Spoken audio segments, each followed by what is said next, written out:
बिस्मिल्लाहिर्रहमानिर्रहीम। अस्सलाम वालेकुम माय यूट्यूब फैमिली, कैसे हैं? उम्मीद है खैरियत से होंगे और मैं भी खैरियत से हूँ। अल्लाह पाक आप सबको खुश रखे, अपने इस्तेमाल में रखे।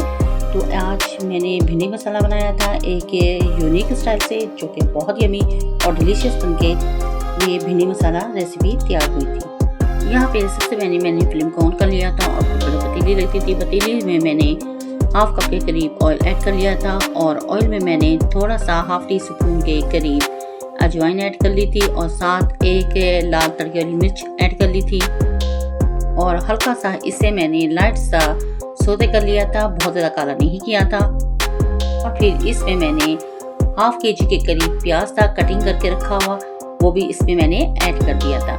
हाफ केजी मेरे पास भिंडी थी और हाफ केजी ही मैंने प्याज लिया था और इसे मैंने बड़ी बड़ी कटिंग कर लिया था। ऑयल में शामिल करने के बाद इसे अब मैं गोल्डन कर लूँगी और यहाँ पे इसे मैंने गोल्डन करना शुरू कर दिया था। बहुत ज़्यादा काला नहीं करेंगे, ये जब सोते हो जाएगा, सॉफ्ट हो जाएगा तो नेक्स्ट स्टेप की तरफ चलेंगे। तो यहाँ पे ये काफ़ी हद तक सोते हो चुका है, सॉफ्ट हो चुका है प्याज। तो इसमें मैंने भिंडियाँ ऐड कर दी। ये हाफ केजी भिंडियाँ थी और इन्हें मैंने फ्राई नहीं किया था, ऐसे ही मैं प्याज में ऐड करके अब मैं दोनों चीज़ों को अच्छे तरीके से फ्राई कर लूँगी। इसमें थोड़ी सी जो लेस होती है वो बिल्कुल ऐसे ही फ्राई करने से ख़त्म हो जाएगी। ज़रूरी नहीं कि हम इसे सेपरेट ही फ्राई करें। तो यहाँ पे दोनों चीज़ों को अच्छे तरीके से मैंने फ्राई करना शुरू कर दिया था और आप देख सकते हैं दोनों चीज़ों का कलर चेंज हो चुका है और ये लाइट गोल्डन होता जा रहा है।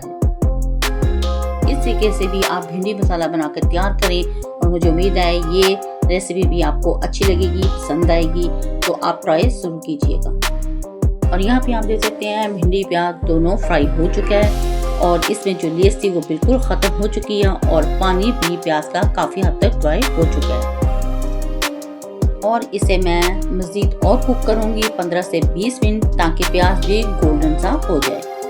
तो यहाँ पे मैंने इसे कुक किया है, बहुत अच्छे तरीके से कुक किया और प्याज का कलर चेंज हो चुका है और भिंडी में जो लेस होती है बिल्कुल ख़त्म हो चुकी है। अब दोनों चीज़ों को फ्राई करने के बाद हम सेपरेट एक बाउल में निकाल लेंगे।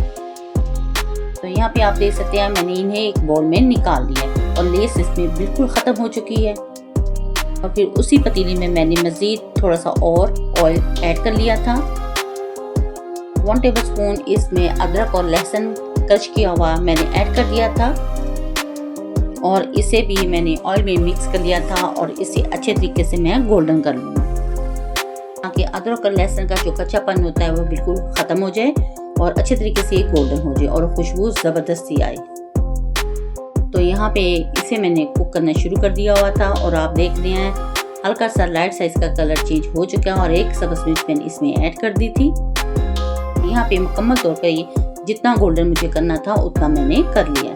अब इसमें मैंने 3 अदर टमाटर थे मेरे पास, जो मैंने कद्दूकश किए हुए थे। अगर आप चाहें तो ग्राइंड भी कर सकती हैं। और टमाटो डालने के बाद इसे मैंने अच्छे तरीके से मिक्स कर लिया था ऑयल के साथ। टमाटो डालने के बाद इन्हें भी मैंने थोड़ा सा कुक कर लिया था और अब मैं इनमें स्पाइसेस ऐड कर दूँगी। हाफ टेबल स्पून इसमें मैंने नमक ऐड कर दिया था, 1 टेबल स्पून इसमें मैंने रेड चिली पाउडर ऐड कर दिया था और हाफ टेबल स्पून के करीब इसमें मैंने हल्दी पाउडर और हाफ टी स्पून इसमें मैंने कश्मीरी मिर्च ऐड की थी कलर के लिए और हाफ टेबल स्पून इसमें मैंने चिली फ्लेक्स ऐड कर दिए।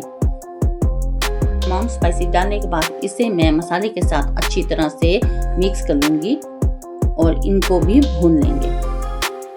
पे 5 मिनट के लिए ढक्कन देके इसे मैंने स्टीम पे छोड़ दिया था और 5 मिनट के बाद आप देख सकते हैं मसाले ने काफ़ी हद तक पानी छोड़ दिया हुआ है। टमाटो की अच्छे तरीके से स्पाइसेस के साथ भुनाई कर लेंगे और चम्मच की मदद से मैंने टमाटो को अच्छी तरह से मैश कर लिया था। यहाँ पे मैं 4 टेबलस्पून के करीब इसमें दही ऐड कर दूंगी और दही ऐड करने के बाद मसाले की ज़बरदस्ती हम भुनाई करेंगे टमाटो के साथ, ताकि टमाटो और दही का पानी बिल्कुल ड्राई हो जाए और मसाला अच्छे तरीके से हमारा कुक हो जाए। और यहाँ पे मैंने थोड़ी सी भुनाई करने के बाद इस पे ढक्कन देके 5 मिनट के लिए स्टीम पे छोड़ दिया था।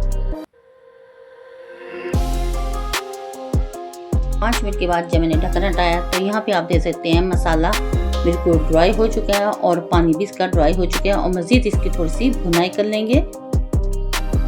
यहाँ पे मैं सब्ज़ मिर्चें ऐड कर लूँगी। 4 से 5 अदद सब्ज़ मिर्चें थी जिनको मैंने बारीक कटिंग किया हुआ था, वो मैंने इसमें ऐड करके मसाले की ज़बरदस्ती भुनाई कर दी थी। तो यहाँ पे आप देख सकते हैं मसाला बिल्कुल ड्राई हो चुका है और ऑयल छोड़ना शुरू कर दिया है मसाले ने। थोड़ा सा और इसको मैं कुक कर लूँगी ताकि मज़ीद ये ऑयल रिमूव कर दे। तो यहाँ पे मैंने चेक कर लिया था, ऑयल आहिस्ता आहिस्ता ये छोड़ रहा था। तो आप समझ लें मसाला बिल्कुल अच्छे तरीके से कुक हो चुका है। जो प्याज और भिंडी मैंने फ्राई करके रखी थी उनको अब मैं यहाँ पे ऐड कर दूँगी। यहाँ पे एक बोल में जो मैंने निकाल के रखी थी भिंडी और प्याज फ्राई किया हुआ इसमें मैंने ऐड कर दिया और मसाले के साथ अच्छे तरीके से इसे मैंने मिक्स कर दिया था।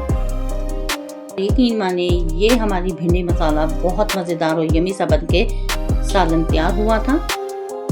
भिंडी प्याज तो सारे पकाते हैं, लेकिन इस तरीके से एक यूनिक स्टाइल से आप इसको बना के ट्राई करें, ये भी बहुत अच्छी और यमी सी बन के तैयार होती है।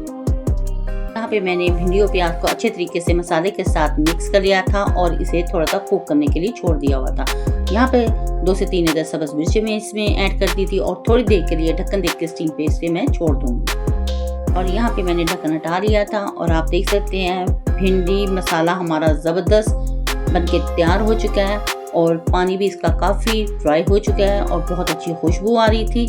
तो ये फाइनल रेडी हो चुका था और इसे प्यारी सी प्लेट में मैंने डिश आउट कर लिया और ये बहुत मज़ेदार यमी सा बन के तैयार हुआ था हमारा भिंडी प्याज मसाला रेसिपी। इसका कलर देख सकते हैं और देखने में जितनी खूबसूरत लग रही है, खाने में उतने ही ये डिश बन के यमी सी तैयार हुई थी।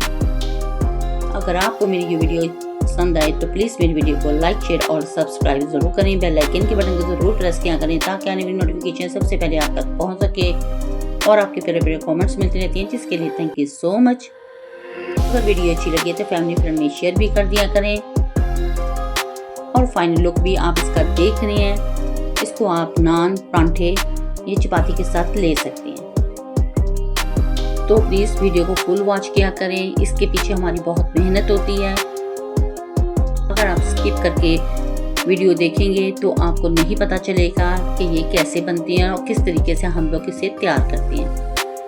अगर आप स्टेप बाय स्टेप फॉलो करते हुए इसे तैयार करेंगे तो ये रेसिपी बहुत यमी बन के तैयार होगी। तो इसको बनाएं और ट्राई ज़रूर करें। अपने बच्चों अपनी फैमिली के साथ करें एंजॉय और अपनी बहन को रखें दुआ में याद। तो नेक्स्ट वीडियो तक दे इजाज़त। अल्लाह हाफिज़ और अल्लाह निगहबान।